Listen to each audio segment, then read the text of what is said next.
Hey folks, this is David Smith at Correctional Officer Lifestyle coming to you with the third installment of the 21 video series for the Dakota, The Path of Aloneness by Master Swordsman Miyamoto Musashi. As mentioned in the last video, he was born in feudal Japan, lived a minimalist lifestyle, won over 60 life and death duels in his lifetime, never lost. That is a testament to the man that he was. This one is kind of special to me. I've got notes on my computer, so when you see me looking away, I'm looking at the notes that I have on my computer, so I don't miss anything.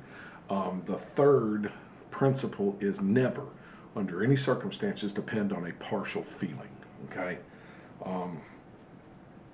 This one confused me. It confuddled me. I was bewildered by what he possibly meant by this. And when I found out what he meant by that through research, I found out that dude was talking to me, directly to me. Advises against making or acting on decisions based on incomplete intuition, fleeting emotions, or uncertainty. To avoid hasty decisions. To have objectivity over emotion. He's basically telling you, like the gunfighters in the Old West would say, don't go off half-cocked. Don't lose your mind over a partial feeling. Okay.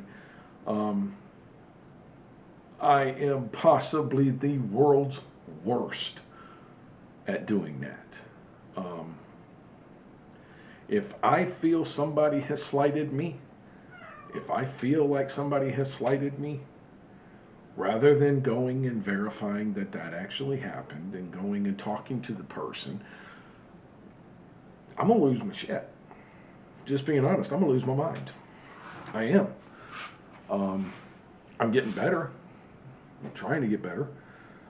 This man telling me this in his Dakota, never under any circumstances depend on a partial feeling, avoid hasty decisions, stop going off half-cocked.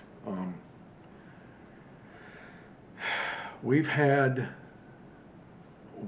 people lose their jobs in corrections over hasty decisions being made with regard to use of force. Use of force, unfortunately, is often necessary in corrections and in law enforcement in general. Okay. In our rule book, which is available online, you can look it up as Florida Administrative Code Chapter 33, is where corrections is found, and our use of force policy is in there. It's 602.210. Okay. That is our use of force policy. It's public record. You can look it up on the internet. I Google it all the time so I can read it and keep up to date with it. It states that force should be used only as a last resort after all reasonable non-force alternatives have been exhausted. And so many people,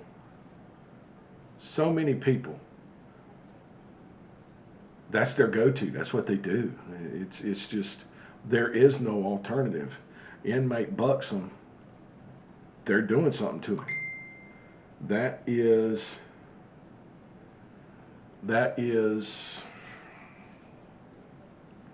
not right. That's going off half-cocked. That is a hasty decision. Okay. Let's say you have an inmate that kind of pops off at you a little bit. He says some stuff that he probably ought not to have said. If you're in corrections, you already know what I'm talking about. Okay. Isolate that inmate. You know, I mean, come here and talk to me. Isolate that inmate. Find out what his problem is.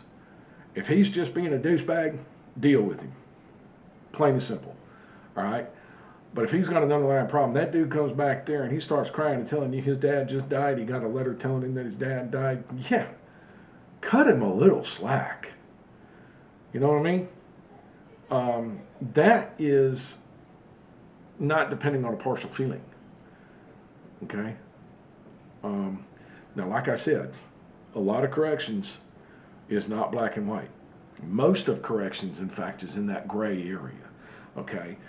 There's not a rule book that says if an inmate does this, you do this. If an inmate does this, you do this.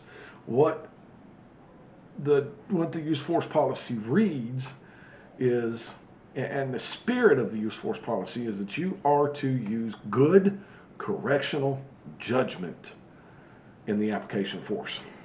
Okay?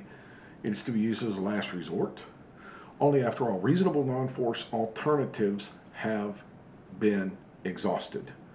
Okay? If the first thing you do is draw your chemical agent and turn that dude orange, you're probably wrong. Depending on the situation, depending on the circumstances. Okay? That's a hasty decision. You need to make sure that you are in the right. You need to make sure that you are 100% in the right when you apply these force principles, okay? Total conviction is required, objectivity over emotion. If an inmate pops off at you and you gas him because you're mad, almost did that recently. You're wrong. There's no simple way for me to put that. You're wrong. Okay? I didn't do it. I thought better of it. I'm glad I did, because I'd have gotten a lot of trouble. Oh my God, I'd have gotten a lot of trouble. So I'm glad I didn't do it. But the desire to do it was still there. And that's what this is about. Never under any circumstances depend on partial feeling. Don't go off half-cocked. Think before you act. Research before you act. If you have time, get all the facts lined up before you even make a decision. Oftentimes that doesn't happen in corrections. Time is a luxury we are often not afforded. But yeah, there it is in a nutshell. That's number 3. Never under any circumstance depend on a partial feeling. That's all I got for this video. If you like the video, make sure you hit the like button. You want to see more, hit the subscribe button, hit the bell for notification when I post new videos, and engage it with some comments. All right? If you think I'm wrong, by God, tell me. I like to hear it. As always, there's no place for domestic violence in this world. If you know the victim of domestic violence situation, or you are one, 1-800-799-SAFE, 1-800-799-7233. That's the domestic violence hotline. People at the other end of that phone call have tools, abilities, resources, and they are willing to help the victims of domestic violence. If you know the aggressor in a domestic violence situation, please say something to somebody. The absolute worst thing you can do is nothing. If the violence is ongoing, the call you need to make is 911. Get them folks some help, all right? And if you are the aggressor in a domestic violence situation, there is help for you too.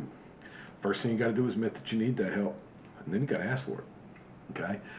There are always consequences for your actions. You might not come out of it unscathed, but I guarantee you'll come out of it better. It's David Smith, Correctional Officer Lifestyle. I'll see you guys in the next video.